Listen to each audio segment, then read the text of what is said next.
आदाब बनारस, सलाम बनारस, सुबह बनारस को पढ़ाओ।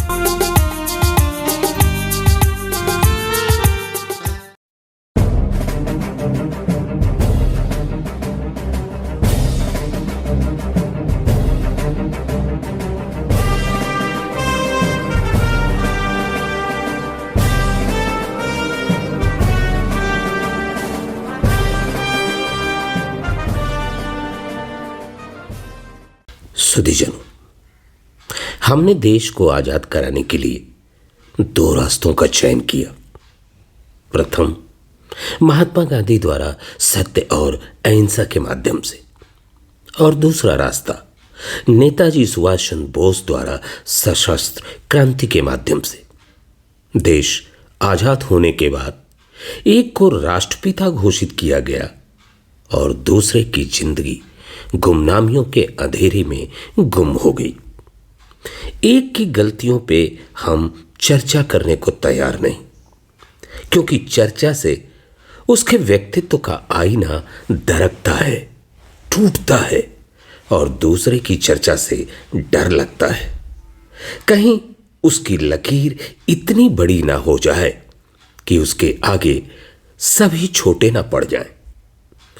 आइए इसी के मद्देनजर आज कुछ तथ्यों को हम आपके समक्ष रखेंगे। बात भावनाओं से नहीं, मैं तथ्यों से कहूंगा और निर्णय आपका होगा। तो आइए सबसे पहले कुछ तथ्यों पे हम गौर फरमाते हैं। अंग्रेजों ने 1857 के बगावत को सफलतापूर्वक दबा दिया। 1942 भारत छोड़ो आंदोलन को कुछ ही हफ्तों में अंग्रेजों ने कुचल कर रख दिया। जुल्म की सारी हदों से अंग्रेज गुजर गए। जलियांवाला बाग का कत्ल, खुदीराम बोस को फांसी, भगत सिंह को फांसी, बाल गंगाधर तिलक की हत्या, ऐसे अनगिनत उदाहरण हैं जो मैं आपको गिना सकता हूं। 1945 विश्व युद्ध में ब्रिटेन विजयी देश होकर उभरता है। जापानी सेना को बर्मा से बाहर निकाल फेंकता है। सिंगापुर को अपने कब्जे में ले लेता है। याद रखेंगे सुधीजनों, गांधी जी का कोई आंदोलन अपनी पूर्णता को नहीं पहुंचता है। फिर सवाल उठता है कि अंग्रेजों की कौन सी विवशता थी 1945 से 1946 के बीच। ऐसा कौन सा चमत्कार होता है कि ब्रिटेन को हड़बड़ी में भारत छोड़ने का निर्णय लेना पड़ा। आधुनिक भारत का जो इतिहास हमें पढ़ाया जाता है, उसके पन्नों में संभवतः हमें इस प्रश्न का उत्तर नहीं मिलेगा।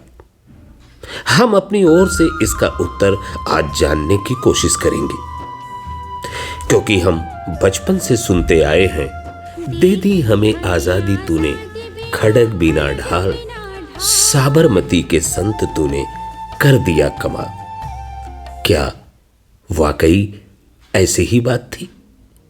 दरअसल हम इससे आगे न तो कुछ सुनना चाहते हैं और ना ही कुछ जानना चाहते हैं।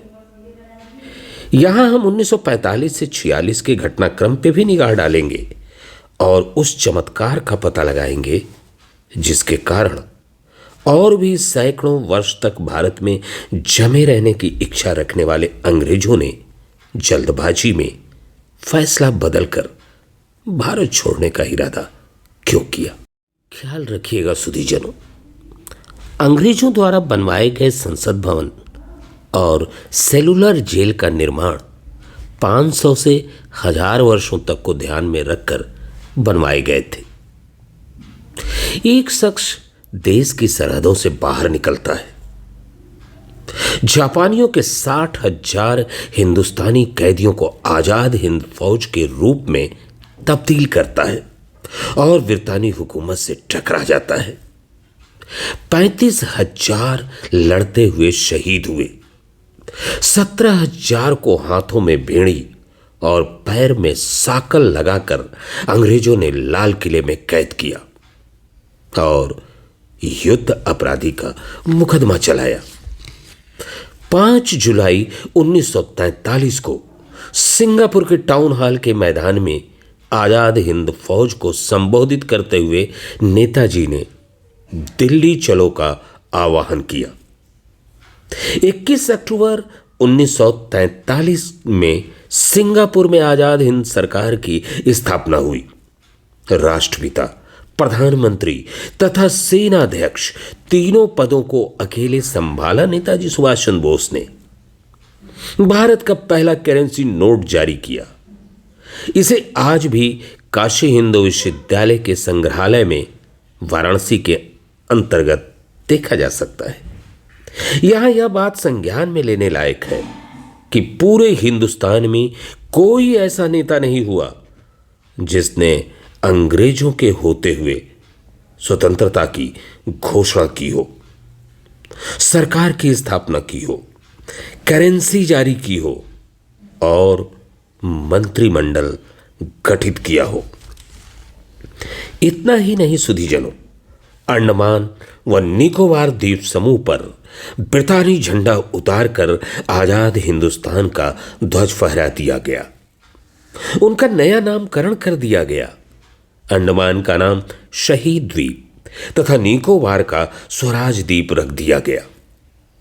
इस सरकार को जर्मनी, जापान, फिलीपींस, कोरिया, चीन, इटली और आयरलैंड की सरकारों की मान्यता प्राप्त थी। 22 सितंबर 1944 को शहीदी दिवस मनाते हुए सुभाष चंद्र बोस ने तुम मुझे खून दो, मैं तुम्हें आजादी दूंगा का आह्वान किया और इसे करके दिखला दिया। चलिए एक सवाल से बात को हम आगे बढ़ाते हैं। थोड़ा सा सोचिए, अंग्रेजों का सबसे बड़ा दुश्मन कौन? नहीं, ठहरिए। महात्मा गांधी? बिल्कुल नहीं। जवाहरलाल नेहरू?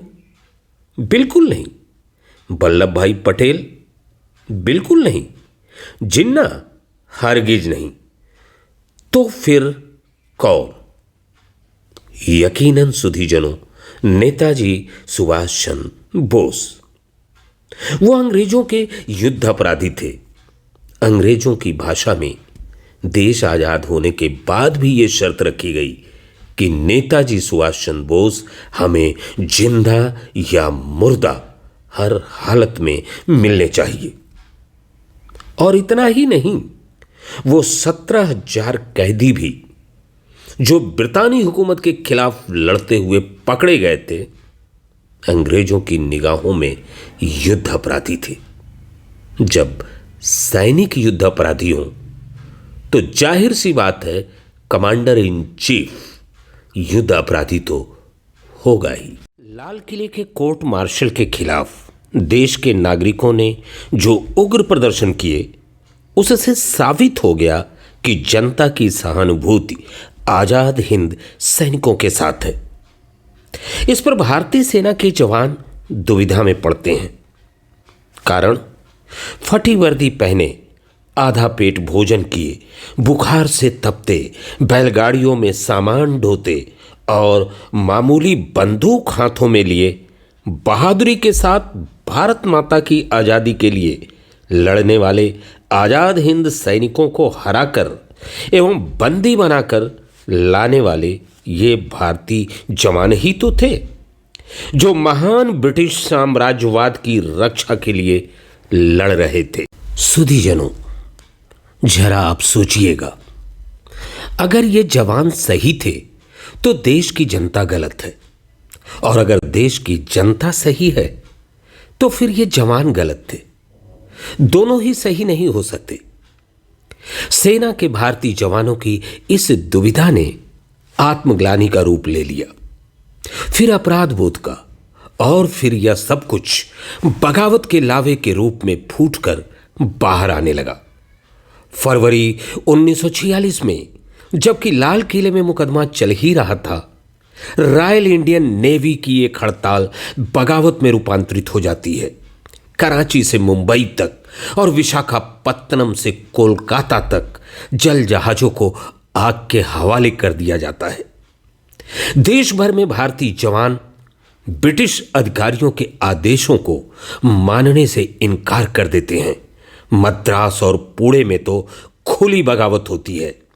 इसके बावजूद इसके बाद जबलपुर में भी बगावत होती है, जिसे 2 हफ्तों का समय लग गया ब्रितानी हुकूमत को दबाने में। 45 का कोर्ट मार्शल करना पड़ता है। यानी लाल किले में चल रहा आजाद हिंद सैनिकों का कोर्ट मार्शल देश के सभी नागरिकों को तो उद्वेलित करता ही है, सेना के भारतीय जवानों की प्रसिद्ध राजभक्ति की नींव को भी हिलाकर रख देता है। इस चीज की कल्पना नेताजी ने भी नहीं की होगी सुधीजनों, जब मार्च 44 में वे आजाद हिंद सेना लेकर इम्फाल कोहिमा सीमा पर पहुंचे थे। उनका आह्वान था, जैसे ही भारत की मुक्ति सेना भारत की सीमा पर पहुंचे, देश के अंदर भारतीय नागरिक आंदोलित हो जाएं और ब्रिटिश सेना के भारतीय जवान बगावत कर दें। इतना तो नेताजी भी जानते होंगे सुधीजनों कि सिर्फ 30-40 हजार सैनिकों की एक सेना के बल पर दिल्ली तक हरगिज नहीं पहुंचा जा सकता। जापानी सेना की पहली मंशा है अमेरिका द्वारा बनवाई जा रही आसाम तथा बर्मा के जंगलों से होते हुए चीन तक जाने वाली लीडो रोड, और वो उसको नष्ट करना चाहता था। भारत की आजादी तो उसका दूसरी मंशा थी। ऐसे में नेताजी को अगर भरोसा था तो भारत के अंदर नागरिकों के आंदोलन एवं सैनिकों की बगावत पर, मगर दुर्भाग्य उस वक्त देश में ना ही आंदोलन हुआ और ना ही कोई बगावत। इसके भी कारण हैं सुधीजन। पहला कारण, सरकार ने प्रेस पे पाबंदी लगा दी थी और यह प्रचार प्रोपगंडा फैलाया था कि जापानियों ने भारत पे आक्रमण किया है, सो सेना के ज्यादातर भारतीय जवानों की यही धारणा भी बन गई थी। दूसरा कारण, फॉरवर्ड ब्लॉक के कार्यकर्ताओं को गिरफ्तार कर लिया गया था, अतः आम जनता के बीच इस बात का प्रचार नहीं हो सका कि इम्फाल कोहिमा सीमा पर जापानी सैनिक नेताजी के नेतृत्व में युद्ध कर रहे हैं। और तीसरा कारण, भारतीय जवानों का मनोबल बनाए रखने के लिए ब्रिटिश सरकार ने नामी गिरामी भारतीयों को सेना में कमीशन देना शुरू कर दिया था। इस क्रम में महान हिंदी लेखक सच्चिदानंद हीरानंद वात्सायन अज्ञे भी 1943 से 46 तक सेना में रहे और वे ब्रिटिश सेना की ओर से भारतीय जवानों का मनोबल बढ़ाने के लिए सीमा पर गए थे। चौथा कारण, भारत का प्रभावशाली राजनीतिक दल कांग्रेस पार्टी गांधी जी की अहिंसा के रास्ते आजादी पाने का हिमायती था। उसने नेताजी के समर्थन में जनता को लेकर कोई आंदोलन शुरू नहीं किया। ब्रिटिश सेना में बगावत की तो खैर कांग्रेस पार्टी कल्पना ही नहीं कर सकती थी। ऐसी कल्पना नेताजी जैसे तेजस्वी नायक के ही बस की बात थी, जबकि दुनिया जानती थी कि इन भारतीय जवानों की राजभक्ति के बल पर ही अंग्रेज न केवल भारत पर बल्कि आधी दुनिया पर राज कर रहे हैं। पांचवें कारण के रूप में प्रसंगवश यह भी जान लीजिए सुधीजनों कि भारत के दूसरे प्रभावशाली राजनीतिक दल भारत की कम्युनिस्ट पार्टी ने ब्रिटिश सरकार के साथ देते हुए आजाद हिंद फौज को जापान की कठपुतली सेना पिपेट आर्मी घोषित कर रखा था। इतना ही नहीं, नेताजी के लिए भी अशोभनीय शब्द तथा कार्टून का इस्तेमाल उन्होंने किया था उस वक्त। खैर, जो आंदोलन एवं बगावत 1944 में नहीं हुआ वह 1.5-2 साल बाद होता है और लंदन में राजमुकुट यह महसूस करता है कि भारतीय सैनिकों की जिस राजभक्ति के बल पर वे आधी दुनिया पे राज कर रहे हैं, उस राजभक्ति का क्षरण शुरू हो गया है और अब भारत से अंग्रेजों के निकल आने में ही भलाई है।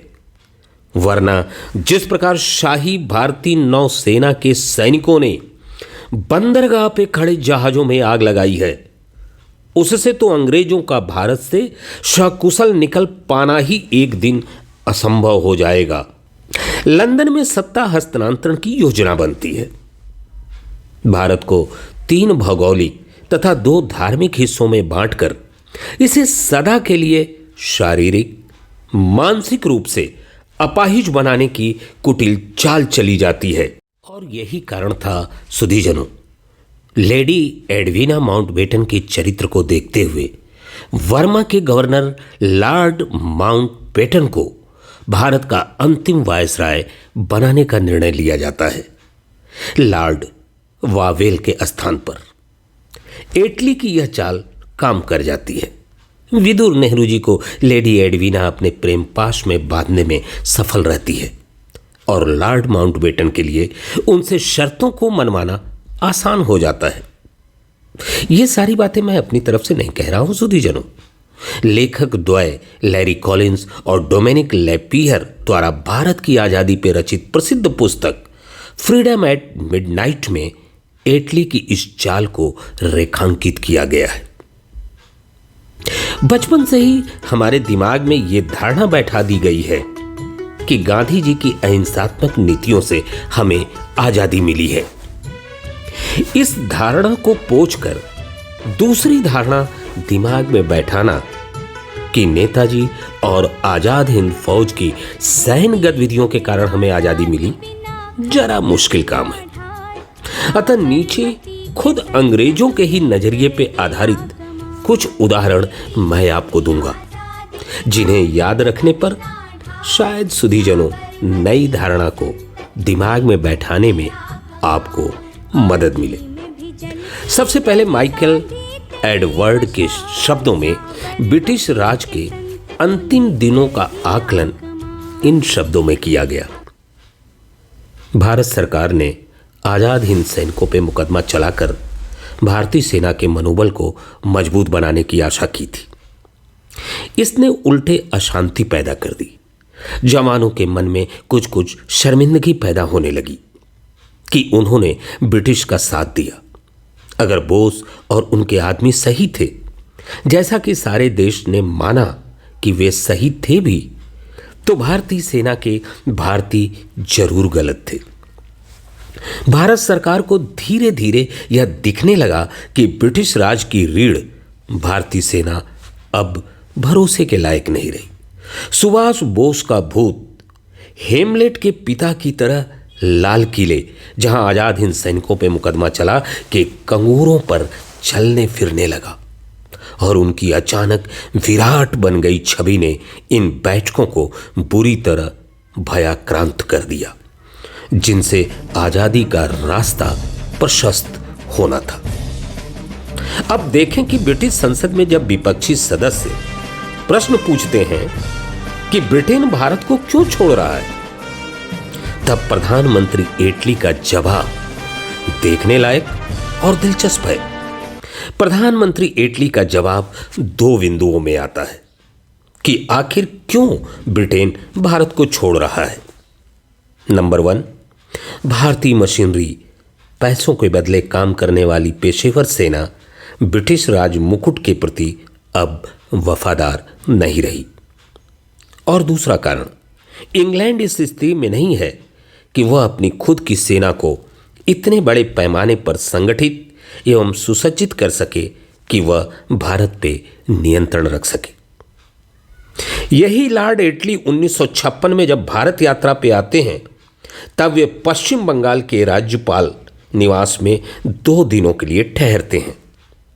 कलकत्ता उच्च न्यायालय के मुख्य न्यायाधीश चीफ जस्टिस पी.बी. चक्रवर्ती कार्यवाहक राज्यपाल थे उस वक्त। वे लिखते हैं, उनसे मेरी उन वास्तविक बिंदुओं पे लंबी बातचीत होती है जिनके चलते अंग्रेजों को भारत छोड़ना पड़ा।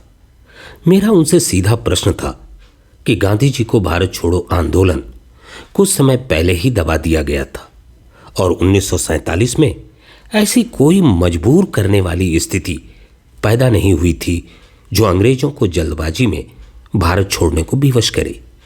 फिर उन्हें क्यों भारत छोड़ना पड़ा?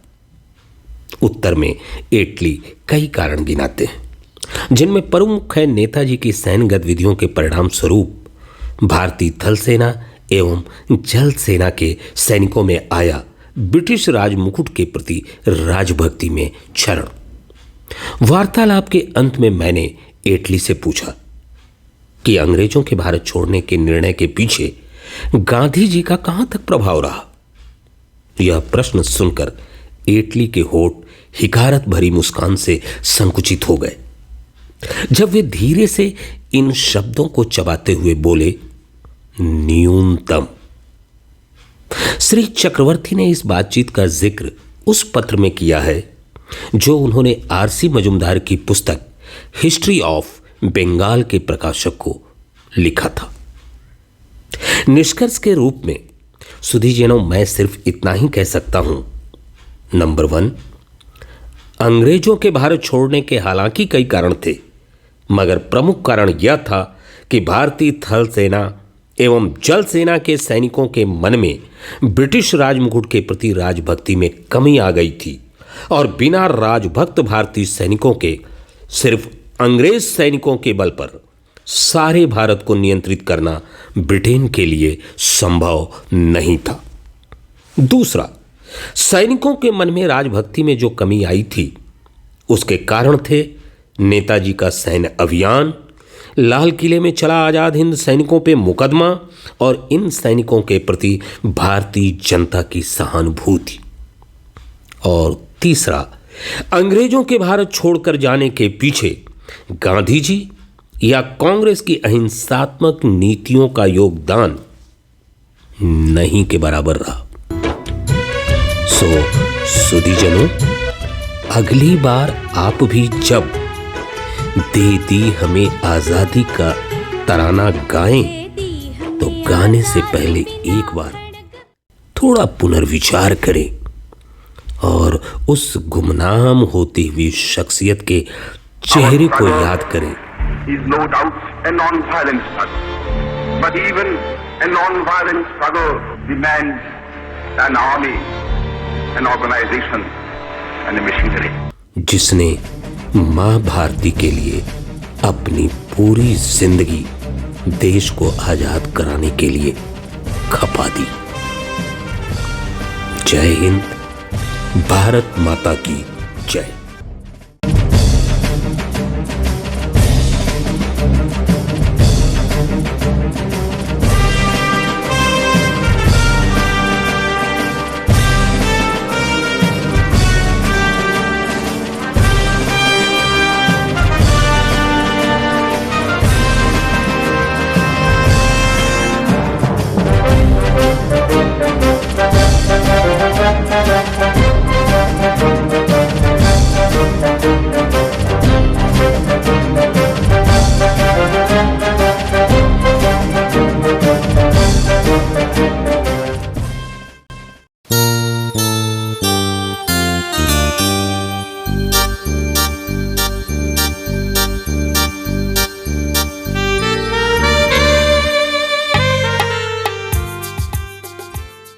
आदाब बनारस, सलाम बनारस।